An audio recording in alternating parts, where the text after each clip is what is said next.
ದೇವದೇವನನು ಉಪನಿಷತ್ಕಾಂತಾವಳಿಯ ಕಮನೀಯನನು ರಾಜೀವ ಪೀಠನ ಪಿತನನು ಅಭಿವರ್ಣಿಸಿದನಾ ಭೀಷ್ಮ. ದೇವದೇವನನು ಉಪನಿಷತ್ಕಾಂತಾವಳಿಯ ಕಮನೀಯನನು ದೇವದೇವನನು ಉಪನಿಷತ್ಕಾಂತಾವಳಿಯ ಕಮನೀಯನನು ರಾಜೀವ ಪೀಠನ ಪಿತನನು ಅಭಿವರ್ಣಿಸಿದನಾ ಭೀಷ್ಮ.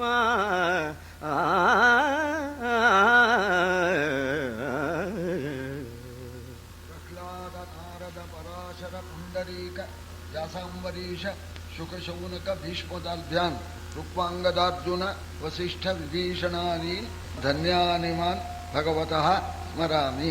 ವೈಷ್ಣವರನ್ನ ವಿಷ್ಣು ಭಕ್ತರನ್ನ ಧ್ಯಾನ ಮಾಡಿದರೆ ಅದೂ ಇವತ್ತು ವಿಷ್ಣು ತಿಥಿ ಏಕಾದಶಿ ಬಹಳ ಶ್ರೇಷ್ಠ ಅಂತ ಹೇಳ್ತಾ ಇದ್ದಾರೆ. ವೈಷ್ಣವ ಶಿರೋಮಣಿಗಳಾಗಿರ್ತಕ್ಕಂಥ ಭೀಷ್ಮರು ಆ ನಾರದಾದಿ ವಿಷ್ಣು ಭಕ್ತರ ಆ ಮುಂದುಗಡೆಯಲ್ಲಿ ಅಲ್ಲೇ ಕೂತಿರ್ತಕ್ಕಂಥ ಅಗ್ರಪೂಜೆಯಿಂದ ಅರ್ಚಿತನಾಗಿರ್ತಕ್ಕಂಥ ಆ ಕೃಷ್ಣ ಪರಮಾತ್ಮನನ್ನ ಉಪನಿಷತ್ ಪ್ರತಿಪಾದ್ಯವಾದ ಪರಬ್ರಹ್ಮ ವಸ್ತುವಾದ ದೇವದೇವನಾದ ಬ್ರಹ್ಮಾಂಡ ಕೋಟಿ ನಾಯಕನಾದ ಆ ಪರಮಾತ್ಮನನ್ನ ಭೀಷ್ಮರು ಋಷಿಗಳ ಸನ್ನಿಧಿಯಲ್ಲಿ ಹೊಗಳ್ತಾ ಇದ್ದಾರೆ ಅಂತ. ಶಿಶುಪಾಲ ಅಗ್ರಪೂಜೆಯನ್ನ ನೋಡಿ ಅಸೂಯೆಯಿಂದ ಪೂರ್ವ ವೈರದಿಂದ ಪರಮಾತ್ಮನನ್ನ ನಿಂದನೆ ಮಾಡೋಣ, ಆ ನಿಂದನೆಗೆ ಪ್ರಾಯಶ್ಚಿತ್ತವಾಗಿ ಭಗವಂತನ ಮಹಿಮೆಯನ್ನ ಭೀಷ್ಮರು ಹೇಳ್ತಾರೆ. ಇವತ್ತು ಏಕಾದಶಿ. ಏಕಾದಶ್ಯ ಅಹೋರಾತ್ರಂ ಕರ್ತವ್ಯಂ ಭೋಜನತ್ರಯಂ ಉಪವಾಸ ಹರೇ ಸೇವಾ ರಾತ್ರು ಜಾಗರಣಂ ತಥಾ ಅಂತ. ಹರಿ ದಿವಸ ಏಕಾದಶಿ ದಿವಸ ಉಪವಾಸ ಮಾಡಬೇಕು ಮತ್ತು ಪರಮಾತ್ಮನ ಆ ಕೀರ್ತನೆ ಪರಮಾತ್ಮನ ಪೂಜೆ ಬಹಳ ಶ್ರೇಯಸ್ಕರವಾದ್ದು.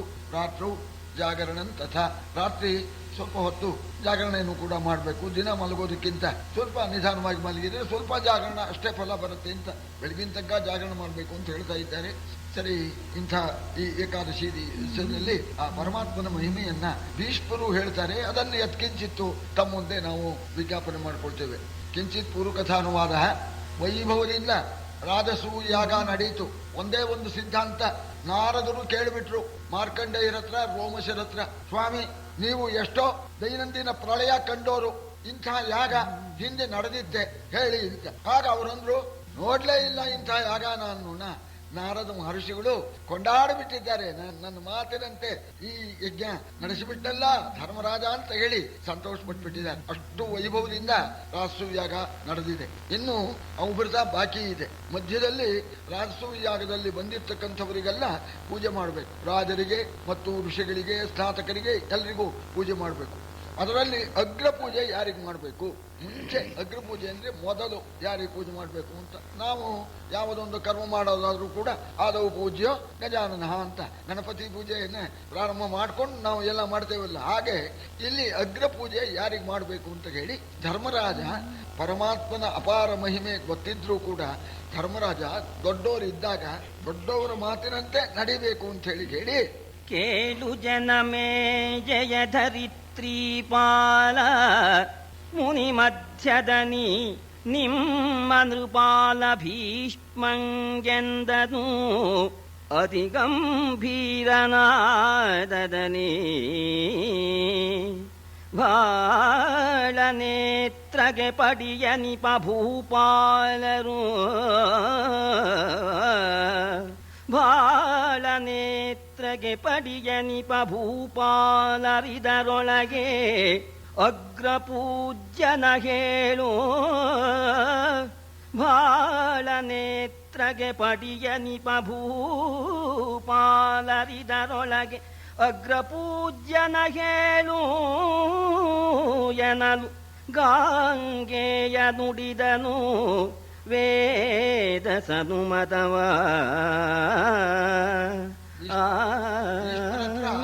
ಕೇಳ್ತಾ ಇದ್ದಾನೆ ಧರ್ಮರಾಜ, ಅಜ್ಜ ಸಾಕ್ಷಾತ್ ಪರಮೇಶ್ವರನಿಗೆ ಸಮಾನರಾಗಿರ್ತಕ್ಕಂಥ ರಾಜಾದಿರಾಜರುಗಳೆಲ್ಲ ಬಂದಿದ್ದಾರೆ, ಎಲ್ಲರಿಗೂ ಸತ್ಕಾರ ಮಾಡಬೇಕು. ಅಗ್ರ ಪೂಜೆನ ಯಾರಿಗೆ ಮಾಡಬೇಕು? ಅದನ್ನ ತಾವು ಅಪ್ಪಣೆ ಕೊಡಿಸ್ಬೇಕು ಅಂತ ಧರ್ಮರಾಜ ಕೇಳೋಣ. ಭೀಷ್ಮರು ಹೇಳೋದಕ್ಕೆ ಪ್ರಾರಂಭ ಮಾಡಿದ್ರು. ಅವರು ತಮ್ಮ ಮಾತಲ್ಲ, ವೇದ ಸನ್ಮತವ, ವೇದ ಉಪನಿಷತ್ತುಗಳಲ್ಲಿ ಏನು ಹೇಳಿದೆಯೋ ಆ ವೇದಾನುಸಾರವಾಗಿ ಭೀಷ್ಮರು ಉತ್ತರ ಕೊಡ್ತಾ ಇದ್ದಾರೆ. ಗಿರಿಗಳಲ್ಲಿ ಹೇಮಾದ್ರಿ ಘನಸಾಗರದೊಳಗೆ ದುಗ್ಧಾಬ್ಧಿ, ಗಿರಿಗಳಲ್ಲಿ ಹೇಮಾದ್ರಿ ಘನಸಾಗರದೊಳಗೆ ದುಗ್ಧಾಬ್ಧಿ, ದೇವಾಸುರ ನರೋರಗನಿಕರದಲ್ಲಿ ನಾರಾಯಣನೆ ಮಿಗಿಲು, ಅರಸ ಸಂಶಯವೇಕೆ ಅರಸ ಸಂಶಯವೇಕೆ, ಕೃಷ್ಣನ ಚರಣವನು ತೊಳೆ ರಾಜಸೂಯಾಧ್ವರಕ್ಕೆ, ಪೂಜಾ ಪಾತ್ರ ನೀ ಹರಿ, ಅರಸ ಸಂಶಯವೇಕೆ, ಕೃಷ್ಣನ ಚರಣವನು ತೊಳೆ ರಾಜಸೂಯಾಧ್ವರಕ್ಕೆ, ಪೂಜಾ ಪಾತ್ರ ನೀ ಹರಿ ಎಂದನಾ ಭೀಷ್ಮ. ಚಿನ್ನದ ಪರ್ವತವಾದ ಮೇರು ಪರ್ವತ ಯಾವ ರೀತಿ ಶ್ರೇಷ್ಠವೋ, ಸಮುದ್ರಗಳಲ್ಲಿ ಸಮುದ್ರ ಹೇಗೆ ಶ್ರೇಷ್ಠವೋ ಹಾಗೆ ಕೃಷ್ಣ ಪರಮಾತ್ಮ ಸುರ ನರ ದೇವತೆಗಳು ಎಲ್ಲರಿಗಿಂತಲೂ ಕೂಡ ಮಿಗಿಲಾಗಿದ್ದಾನೆ. ಸಂಶಯಕ್ಕೆ ಅವಕಾಶವೇ ಇಲ್ಲ. ಧರ್ಮರಾಜ ಕೃಷ್ಣನ ಪಾದವನ್ನು ತೊಳಿ ಅವನಿಗೆ ಅಗ್ರ ಪೂಜೆಯನ್ನ ಮಾಡು ಅಂತ ಹೇಳಿ ಪೂಜಾ ಪಾತ್ರ ಪರಮಾತ್ಮ ಅರ್ಚ್ಯ ತಮ ಅಂತ, ಅರ್ಚ್ಯ ತರ ಅರ್ಚ್ಯ ತಮ ಅಂತ ಇದು ವ್ಯಾಸವಾರ್ಥದಲ್ಲಿ ಹೇಳ್ತಾ ಇದ್ದಾರೆ. ಅರ್ಚ್ಯ ತರ ಅರ್ಚ್ಯ ತಮ. ಅರ್ಚ್ಯ ಅಂದ್ರೆ ಪೂಜೆಗೆ ಯೋಗ್ಯರಾದವರು ಅಂತ, ಅದರಲ್ಲಿ ತರ ತಮ ಅಂತ ಇಬ್ಬರಲ್ಲಿ ಬಂದ್ರೆ ತರ, ಸರ್ವರಲ್ಲಿ ಶ್ರೇಷ್ಠರಾದ್ರೆ ತಮ ಅಂತ. ಇದು ಇಂಗ್ಲಿಷ್ ನಲ್ಲಿ ಹೇಳ್ತಾ ಇರಲ್ಲ, ಗುಡ್ ಬೆಟರ್ ಬೆಸ್ಟ್ ಅಂತ. ಹಾಗೆ ಈ ಅರ್ಚ್ಯರು ಬ್ರಾಹ್ಮಣರು. ಯಾಕೆ ಬ್ರಾಹ್ಮಣರು ಅರ್ಚ್ಯರು ಅಂತಂದ್ರೆ ಅವರು ಮಂತ್ರಗಳಿಂದ ದೇವತೆಯ ಅನುಗ್ರಹವನ್ನ ಉಂಟು ಮಾಡ್ತಾರೆ. ಯಾರು ಬ್ರಾಹ್ಮಣರನ್ನು ಪೂಜಿಸ್ತಾರೋ ಅಂಥವರಿಗೆ ಬ್ರಾಹ್ಮಣರು ಮಂತ್ರಗಳನ್ನು ಹೇಳಿ ದೇವತೆಗಳ ಅನುಗ್ರಹವನ್ನ ಉಂಟು ಮಾಡಿಕೊಡ್ತಾರೆ. ಆದ್ರಿಂದ ಅವರು ಅರ್ಚ್ಯರು. ಆ ದೇವತೆಗಳಿದಾರಲ್ಲ ಅವರು ಆ ಪೂಜೆಯಿಂದ ಪ್ರಸನ್ನರಾಗಿ ಅವರು ಸರಿ ಪ್ರಸಾದವನ್ನ ಅನುಗ್ರಹವನ್ನ ಉಂಟು ಮಾಡ್ತಾರೆ. ಆದ್ದರಿಂದ ಅವರು ಅರ್ಚ್ಯ ತರರು. ಅರ್ಚ್ಯ ತಮ ಅಂತಂದ್ರೆ ಎಲ್ಲಕ್ಕಿಂತ ಹೆಚ್ಚಾಗಿರ್ತಕ್ಕಂಥದ್ದು ಆತ್ಮ. ಆತ್ಮ ಅಂದ್ರೆ ತಾನು. ಯಾರೇ ಆಗಲಿ ಯಾವುದೇ ಆಗಲಿ ಅದನ್ನ ಉಪನಿಷತ್ತಲ್ಲೂ ಕೂಡ ಹೇಳ್ತಾ ಇದ್ದಾರೆ. ನಮಗಾಗಿ ಹೆಂಡತಿ, ನಮಗಾಗಿ ಧನ, ನಮಗಾಗಿ ಮಗ, ನಮಗಾಗಿ ಅಂದ್ರೆ ನನಗಿಂತ ಹೆಚ್ಚಾಗಿರ್ತಕ್ಕಂಥದ್ದು ಯಾವುದೂ ಇಲ್ಲ. ನನಗೆ ಪ್ರಿಯ ಅಂತ ಹೆಂಡತಿ ಪ್ರಿಯುಡು, ನನಗೆ ಮಗ ಬೇಕಾದವನು ಅವನು ನಾ ಹೇಳಿದಾಗ ಕೇಳ್ತಾನೆ ಅಂತ ಅವನ ಮೇಲೆ ಪ್ರೀತಿ, ಹೆಂಡತಿ ಬೇಕಾದ ಹಾಗೆ ಕೇಳ್ತಾಳೆ ಅಂತ ಆ ರೀತಿ ತನಗಾಗಿ ಪ್ರಿಯಳು, ತನಗಾಗಿ ಪ್ರಿಯ, ಮಗ, ಬಂಧುಗಳು ಮೊದಲಾದವರು. ಆತ್ಮ ಅಂದ್ರೆ ಎಲ್ಲಕ್ಕಿಂತ ಹೆಚ್ಚು. ಸರ್ವರ ಆತ್ಮವೂ ಕೂಡ ಈ ಪರಮಾತ್ಮನಾದ್ದರಿಂದ ಸರ್ವರ ಆತ್ಮನಾಗಿರೋಣದ್ರಿಂದ ಅರ್ಚ್ಯತಾಮ, ಸಂದೇಹ ಪಡಬೇಕಾದ್ದಿಲ್ಲ ಅಂತ ಭೀಷ್ಮರು ಸಿದ್ಧಾಂತ ಹೇಳಿ. ಬಹಳ ದೊಡ್ಡ ವ್ಯಕ್ತಿ ಭೀಷ್ಮರು, ನಾನೇ ಹೆಚ್ಚು ಅಂತ ಅನ್ನೋದಿಲ್ಲ. ಹೇಳಿದ್ರು ಕೂಡ ಧರ್ಮರಾಜ ದೊಡ್ಡವರೆಲ್ಲ ಇದಾರಪ್ಪ ಕೇಳು. ವ್ಯಾಸನಾರದ ರೋಮಶಾದಿಗಳು ಈ ಸಮಸ್ತ ಮುನೀಂದ್ರರಿದೆ, ಈ ಕೇಶವನು ಪೂಜಾರುಹನೆ ಎಂದಿವರ ಬೆಸಗೊಳ್ಳೈ. ವ್ಯಾಸನಾರದ ರೋಮಶಾದಿಗಳು ಈ ಸಮಸ್ತ ಮುನೀಂದ್ರರಿದೆ, ಈ ಕೇಶವನು ಪೂಜಾರುಹನೆ ಎಂದಿವರ ಬೆಸಗೊಳ್ಳೈ. ಲೇಸನಾಡಿದೆ ಭೀಷ್ಮ, ನೀಲೇಸನಾಡಿದೆ ಭೀಷ್ಮ, ಬಳಿಕೇನು ಈ ಸಮಸ್ತ ಚರಾಚರದೊಳು ಈ ವಾಸುದೇವನೆ ಪೂಜ್ಯನು.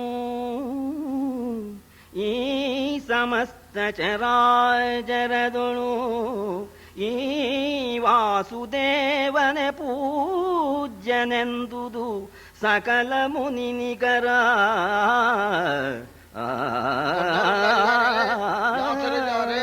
ನಾರದರಿದ್ದಾರೆ, ಲೋಮಶರಿದ್ದಾರೆ, ದೊಡ್ಡ ದೊಡ್ಡ ಮುನಿಗಳೆಲ್ಲ ಬಂದಿದ್ದಾರೆ. ಅವರನ್ನು ಕೇಳಪ್ಪ, ನಾ ಹೇಳಿದ ಮಾತು ನ್ಯಾಯವೇ ಅಲ್ವ ಅಂತ ಅವರನ್ನ ನೀನು ಕೇಳು ಅಂತ ಭೀಷ್ಮರು ಹೇಳಿದ್ದಾರೆ. ಇವು ಕೇಳಲಿಲ್ಲ.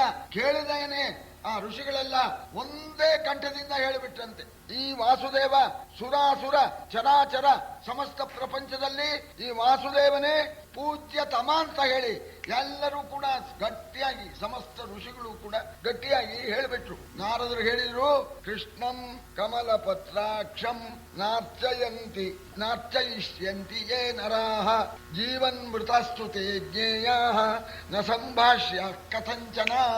ಕೃಷ್ಣಂ ಕಮಲಪತ್ರಾಕ್ಷಂ, ಕಮಲದ ದಳದಂತೆ ಕಣ್ಣುಳ್ಳ ಈ ಕೃಷ್ಣನನ್ನ ಯಾವ ಪುಣ್ಯಹೀನರು ಇವರು ಪೂಜೆ ಮಾಡೋದಿಲ್ವೋ ಅವರು ಜೀವನ್ಮೃತ ಸ್ತುತೆ ಜ್ಞೇಯ ಅಂತ, ಅವರು ಸತ್ತಿದ್ದಾರೆ, ಸತ್ಯಹೇನ ಅಂತ ಹೇಳ್ತಾರಲ್ಲ, ಹಾಗೆ ಜೀವನ್ಮೃತರು ಅಂತ, ಬದುಕಿದ್ದಾರೆ ಅಂತ ಹೇಳ್ತೀರಿ, ಅವರು ಬದುಕಿಲ್ಲ, ಅವರು ಸತ್ತವರು ಅಂತ.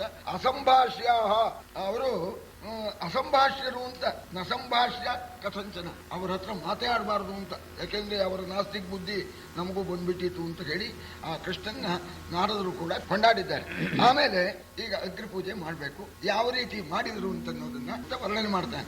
ತರಿಸಿದನು ನವ ಹೇಮಮಣಿ ಭಾಸುರದ ಮಂಚವ, ಹೇಮಮಣಿ ಭಾಸುರದ ಮಂಚದ ಮೇಲೆ ಲಲಿತಾಸ್ತರಣದಡಕಿಲುವಾಸಗಳ ನಿರ್ಮಲ ನಿಕಾರಗಳ ಮೆರೆದುದೆಳ ಬೆಳುದಿಂಗಳಿನ ಮೋಹರದ ಮಾರೊಡ್ಡೆನಿಸಿ,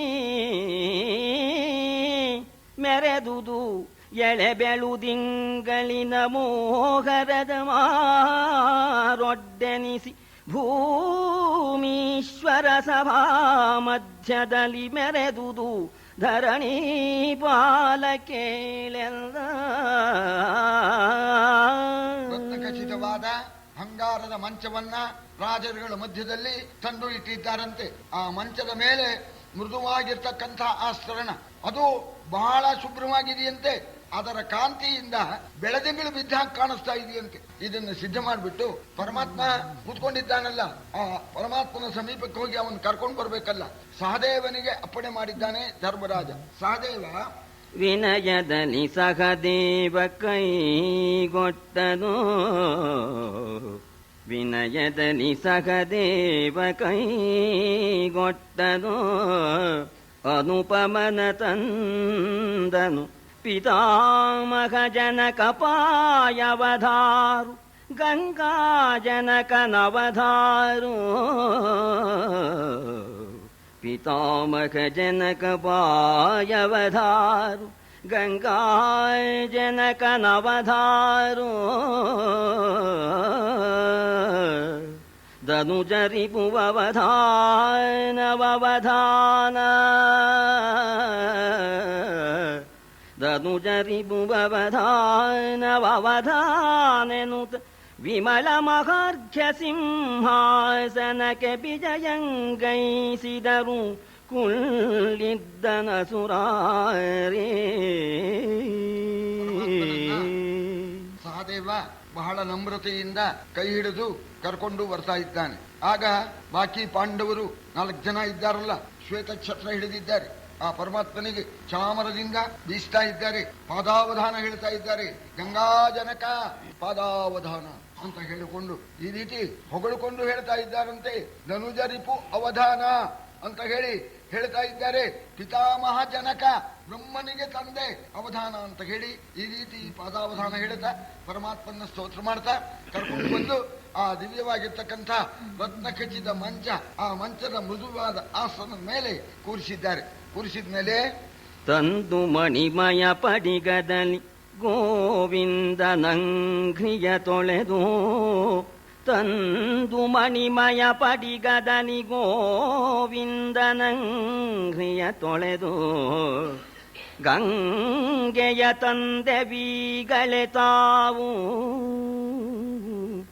ಗಂಗೆಯ ತಂದೆ ಬೀಗಳೆ ತಾವೆನುತ ತಮ್ಮುತ್ತಮಾಂಗದಲ್ಲಿ ವಂದಿಸುತ್ತ ವೈದಿಕ ಪರಿವಿಡಿಯಿಂದ ಮಧುಪರ್ಕಾದಿ ಪೂಜೆಗಳಿಂದ ಸತ್ಕರಿಸಿದರು. ಮಧುಪರ್ಕಾದಿ ಪೂಜೆಗಳಿಂದ ಸತ್ಕರಿಸಿದರು ಸಚರಾಚರ ಜಗತ್ಪತಿಯ. ಕೂಡಲೇನೆ ಬಂಗಾರದ ತಟ್ಟೆಯಲ್ಲಿ ಅನುಕೂಲ ಸಾಮಗ್ರಿ ತೆಗೆದುಕೊಂಡು ಬಂದಿದ್ದಾರೆ. ಬಂಗಾರದ ಗಿಂಡಿಯನ್ನ ತಂದಿದ್ದಾರೆ. ಅದರಿಂದ ಪರಮಾತ್ಮನ ಪಾದಾರವಿಂದವನ್ನ ತೊಳೆದಿದ್ದಾರೆ. ತೊಳೆದ ಪಾದೋದಕವನ್ನ ಪಾಂಡವರೆಲ್ಲರೂ ಕೂಡ ತಮ್ಮ ತಲೆ ಮೇಲೆ, ತಮ್ಮ ದೇಹದ ಮೇಲೆ ಸುರ್ಕೊಂಡ್ರಂತೆ. ಗಂಗೆ ತಂದ್ಬಿಟ್ವಿ ನಾವು ಅಂತ. ಅಷ್ಟು ದೂರ ಹೋಗಲೇ ಇಲ್ಲ, ಇಲ್ಲೇ ಗಂಗೆ ಸಿಕ್ತು ಅಂತ. ಆಮೇಲೆ ಮಧುಪರ್ಕಾದಿ ಪೂಜೆಗಳನ್ನ ಪುರೋಹಿತರಾಗಿರ್ತಕ್ಕಂಥ ಧೌಮ್ಯರು ವೈದಿಕ ವಿಧಾನದಿಂದ ಯಾವ ರೀತಿ ಪೂಜೆ ನಡೆಸಬೇಕೋ ಆ ರೀತಿ ಧೌಮ್ಯರು ನಡೆಸ್ತಾ ಇದ್ದಾರೆ. ಅಗ್ರ ಪೂಜೆಯನ್ನು ಮಾಡಿದ್ದಾರೆ. ಇವನು ಯಾರು? ಸಚರಾಚರದ ಜಗತ್ಪತಿಯ, ಚರ ಅಚರ ಎಲ್ಲಕ್ಕೂ ಬ್ರಹ್ಮಾಂಡ ನಾಯಕ, ಅವನಿಗೆ ಪೂಜೆ ಮಾಡ್ತಾ ಇದ್ದಾರೆ. ಆ ಸಂದರ್ಭದಲ್ಲಿ ನಿಶಬ್ದವಾಗಿತ್ತಂತೆ. ಜನ ನೋಡ್ತಾ ಇದ್ದಾರೆ. ಧರ್ಮರಾಜ ಪೂಜೆ ಮಾಡ್ತಾ ಇದ್ದಾನೆ, ಧೌಮ್ಯರು ಮಾಡಿಸ್ತಾ ಇದ್ದಾರೆ. ಅಲ್ಲಿ ಕೂತಿರ್ತಕ್ಕಂಥ ಋಷಿಗಳಿಗೆ, ಜನರುಗಳಿಗೆ ಮತ್ತು ರಾಜರುಗಳಿಗೆ ಸಂತೋಷ ಹೆಚ್ಚಾಗ್ಬಿಡ್ತಂತೆ. ಆಯನುತ ಮನಬುಕ್ಕಿ ಮುನಿಗಳು ಘೇಯನಲು, ಆಯನುತ ಮನಬುಕ್ಕಿ ಮುನಿಗಳು ಘೇಯನಲು, ನಿರ್ಜರರ ಭೇರಿನ ವಾಯಿಯಲಿ ಮೊಳಗಿದವು ಸುರಿದವು ಮುಗುಳುತ ನಿಮಳೆಯ. ರಾಯನಧ್ವರ ಕರ್ಮ ಸತ್ಕೃತವಾಯಿತು, ರಾಯನಧ್ವರ ಕರ್ಮ ಸತ್ಕೃತವಾಯಿತು. ಭೂಪತಿ ಕೃತಾರ್ಥನಲಾಯನುತ ಸಭೆ ಕೊಗಳಿ ತಂದು ಸಮುದ್ರ ಘೋಷದಲ್ಲಿ ಋಷಿಗಳಿಗೆ ಆನಂದವಾಗಿ ಬಿಡ್ತಂತೆ. ಉಗೇ ಉಗೇ ಅಂತ ಹೇಳ್ತಾ ಇದ್ದಾರಂತೆ. ಎಲ್ಲರೂ ಕೂಡ ಸಂತೋಷ ಪಡ್ತಾ ಇದ್ದಾರಂತೆ. ಆ ಸಂದರ್ಭದಲ್ಲಿ ಪರಮಾತ್ಮನಿಗೆ ಇಲ್ಲಿ ಪೂಜೆ ನಡೆಯತಕ್ಕಂತಹ ಕಾಲದಲ್ಲಿ ಇಂದ್ರ ದೇವಲೋಕದ ನಗಾರಿನ ಬಾರಿಸುವುದಕ್ಕೆ ಹೇಳಿದ್ದಾನೆ. ಅಲ್ಲಿ ಆ ನಗಾರಿಗಳನ್ನ ಬಾರಿಸ್ತಾ ಇದ್ದಾರೆ. ಪರಮಾತ್ಮನ ಮೇಲೆ ಆ ದಿವ್ಯವಾಗಿರ್ತಕ್ಕಂಥ ಹೂವುಗಳ ಮೊಗ್ಗುಗಳ ಮಳೆ ಪರಮಾತ್ಮನ ಮೇಲೆ ಪುಷ್ಪವೃಷ್ಟಿ ಆಗ್ತಾ ಇದೆಯಂತೆ. ನಿಜವಾಗೂ ಧರ್ಮರಾಜ ಕೃತಾರ್ಥ, ರಾಜಸೂಯಾಗಿ ಮಾಡಿಬಿಟ್ಟ. ಧರ್ಮರಾಜನ ಸಮಾನ ರಾಜರೇ ಇಲ್ಲ ಅಂತ ಹೇಳಿ ಭೂಪತಿ ಕೃತಾರ್ಥ ಕೃತಾರ್ಥ ಅಂತ ಹೇಳಿ ಇಡೀ ಸಭೆಯೇನೆ ಹೊಗಳು ಬಿಡ್ತಂತೆ. ಆಗ ಮಾರ್ಕಂಡೇಯರು, ಅವಾಗ ಹಿಂದೊಂದ್ಸಲ ಇಂಥದ್ದು ನೋಡಿಲ್ಲ ಅಂತ ಅಷ್ಟೇ ಇದ್ರು. ಈಗ ಮಾರ್ಕಂಡೇಯರು ಎದ್ದು ಬಿಟ್ಟು ಹೇಳ್ತಾ ಇದ್ದಾರೆ. ಈ ಮಹಧ್ವರ ಕರ್ಮವೇ ಸುತ್ರಾಮನವರಿಗೆ ಹವ್ಯ ಸಿದ್ಧಿ, ಈ ಮಹಾಧ್ವರ ಕರ್ಮವೇ ಸುತ್ರಾಮನವರಿಗೆ ಹವ್ಯ ಸಿದ್ಧಿ. ಮಹಾಮಹೀಸುರ ಮುನಿ ನಿಕರನೇಕತ್ರ ಸಮ್ಮಿಳಿತ, ಈ ಮಹೀಶರ ಬರವು ಇದೆಲ್ಲರೊಳು ಈ ಮುಕುಂದನ ಪೂಜೆ ಇದುವೆ ಸಭಾ ಮನೋಹರವು. ಇದೆಲ್ಲರೊಳು ಈ ಮುಕುಂದನ ಪೂಜೆಗಿದುವೆ ಸಭಾ ಮನೋಹರವೆಂದು ಮಾರ್ಕಂಡೇಯ ಮುನಿ ನುಡಿದ. ಈ ಮಹಾಧ್ವರದಿಂದ ಹವಿರ್ಭಾಗದಿಂದ ಸಕಲ ದೇವತೆಗಳು ಕೂಡ ಸಂತುಷ್ಟರಾಗಿದ್ದಾರೆ. ಭೂಮಿಯಲ್ಲಿರ್ತಕ್ಕ ಸಕಲ ಋಷಿಗಳು ಕೂಡ ಇಲ್ಲಿ ಬಂದು ಸೇರಿ ಈ ಪೂಜೆ ನೋಡಿ ಆನಂದ ಪಡ್ತಾ ಇದ್ದಾರೆ. ಭೂಮಿಯಲ್ಲಿರ್ತಕ್ಕಂಥ ಸಮಸ್ತ ರಾಜಾದಿರಾಜರು ಕೂಡ ಇಲ್ಲಿ ದಯಮಾಡಿಸಿದ್ದಾರೆ. ಇದು ಸಾಮಾನ್ಯವಾಗಿರ್ತಕ್ಕಂಥದ್ದಲ್ಲ, ಇತೋಪ್ಯತಿಶಯವಾಗಿ, ಎಲ್ಲಕ್ಕಿಂತ ಅತಿಶಯವಾಗಿ ಈ ಮುಕುಂದನ ಆ ಅಗ್ರ ಪೂಜೆ ಇದೆಯಲ್ಲ, ಇದು ಯಜ್ಞಕ್ಕೇನೆ ಕಳಶ ಇಟ್ಟ ಹಾಗೆ. ಇಂತಹ ಸಭೆ ನಾನು ಇದುವರೆಗೆ ನೋಡಲಿಲ್ಲ ಅಂತ ಹೇಳಿ ಮಾರ್ಕಂಡೇಯರು ಕೊಂಡಾಡ್ತಾ ಇದ್ದಾರೆ. ಆ ಸಂದರ್ಭದಲ್ಲಿ ಸರಿ ಇದೇ ಇದೆಯಲ್ಲ, ಒಬ್ಬರನ್ನು ಹೊಗಳಿದಾಗ ಇನ್ನೊಬ್ಬರಿಗೆ ಬೇಸರಿಕೆ ಅನ್ನೋದು ಉಂಟೇ ಉಂಟು. ಎಲ್ಲಾ ಸಭೆಯಲ್ಲೂ ಉಂಟು. ಊರಿದ್ದ ಕಡೆಯಲ್ಲಿ ಅಂತ ಹೇಳ್ತಾರಲ್ಲ ಹಾಗೆ. ಅಲ್ಲಿ ಸರಿ ಎಲ್ಲ ನೋಡ್ತಾ ಇದ್ದಾರೆ. ನೋಡ್ತಾ ಇದ್ರೆ ಸರಿ ಬೇಜಾರು, ನಮಗಾಗ್ಲಿಲ್ವಲ್ಲ ಅಂತ ಹೊಟ್ಟೆಲ್ ಸಂಕಟ, ಹೊರಗೆ ತೋರಿಸೋ ಹಾಗಿಲ್ಲ. ದುರ್ಯೋಧನಿಗನಕ ಬಹಳ ಸಂಕಟ ಆಯ್ತಂತೆ. ಆದ್ರೆ ಬುದ್ಧಿವಂತ ಅವ ಅಣ್ಣನ ಹತ್ರ ನೀನೇ ಮಾಡಪ್ಪ, ದೊಡ್ಡವ್ರು ಮಾಡಿದ್ರೆ ಅನುಕೂಲ, ನಾವೆಲ್ಲ ಚಿಕ್ಕವರು ನೀನೇ ಮಾಡು ಅಂತ ಹೇಳಿದೆ. ನಮ್ಮ ಅಣ್ಣ ಮಾಡ್ತಾ ಇದ್ದಾನೆ ಅಂತ ಅಂದ್ರೆ ಇವನೇ ಬಿಟ್ಕೊಟ್ಟ ಹಾಗೆ ಇವನು ಮಾತ್ಸರ್ಯ ಹೊಟ್ಟೆ ಒಳಗೆ ಇದ್ರೂ ಕೂಡ ದುರ್ಯೋಧನ ಸಂತೋಷಿಸ್ತಾ ಇದ್ದಾನೆ. ಕೆಲವರು ಸಂತೋಷ ಪಟ್ಟಿದ್ದಾರೆ. ಅಲ್ಲೂ ಕೂಡ ಕೆಲವು ಜನರಿಗೆ ಬೇಜಾರು ತೋರಿಸ್ಕೊಳ್ಳೋ ಹಾಗಿಲ್ಲ. ಆ ರಾಜರುಗಳು ಅವನ ಮುಖ ಇವನ್ ಮುಖ, ಈ ರಾಜ ಆ ರಾಜನ ಮುಖ ನೋಡ್ತಾನೆ, ಅವ ಇನ್ನೊಬ್ಬನ ಮುಖ ನೋಡ್ತಾನೆ, ಏನು ಹೀಗೆಲ್ಲ ಆಗ್ಬಿಟ್ಟಿದೆಯಲ್ಲ ಅಂತ. ಆದ್ರೆ ಯಾರಿಗೂ ಇದು ಸರಿಯಲ್ಲ ಅಂತ ಹೇಳೋದಕ್ಕಾಗ್ಲಿ ಹೇಳೋದಕ್ಕಾಗ್ಲಿ ಧೈರ್ಯ ಇಲ್ಲ.